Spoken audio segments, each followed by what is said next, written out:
Hi, welcome to Storytime with Mrs. Kelly. Today we have a book about Jane Goodall. It's part of the series of Little People, Big Dreams. Let's check it out. When Jane was a little girl, her father gave her a stuffed chimpanzee named Jubilee. She carried him wherever she went.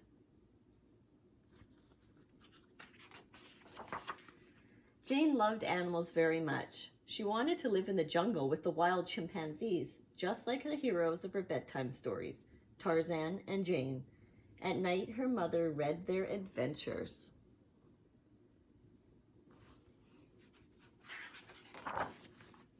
But Jane could not afford to go to college to study animals, so she would have to study them in her own way.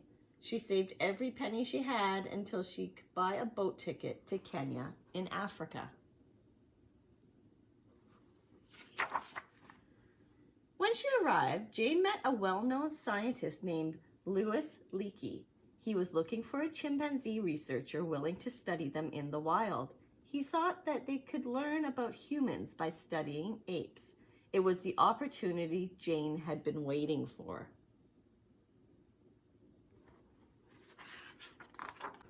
So Jane took another journey across the shores of Gombe in Tanzania.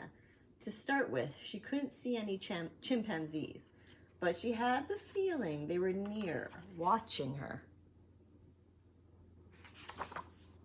She decided to sit quietly in the same spot day after day.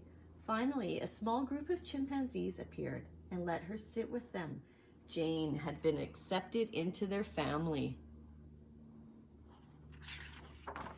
Instead of numbering them, as all the other scientists did, Jane decided to give every chimpanzee a name. There was David Greybeard, Flo, Flint, Fifi, and Gigi, to name a few.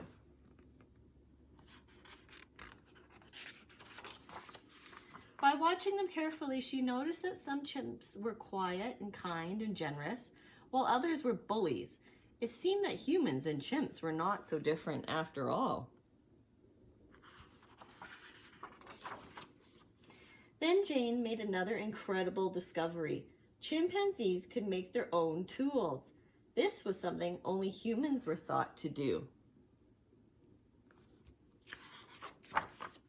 Jane's talent was quickly recognized by Cambridge University. Here she studied for her doctorate in animal behavior, and it wasn't long before she wrote her first article for one of the most famous science magazines.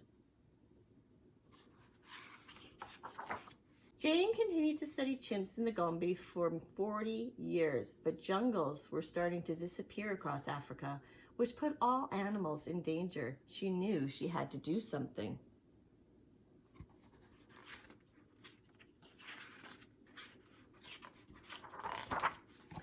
Jane joined countless projects to protect nature. She was no longer just a courageous researcher, but also the most determined wildlife defender the world had ever seen. And the little girl who loved animals challenges us to be kind to nature. Because if chimpanzees can live in harmony with their environment, we can too.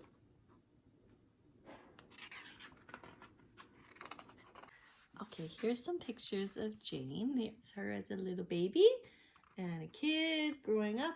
And there she is working in the jungles of Africa. Pretty cool. It's a great one. All right, guys, thank you so much for joining me.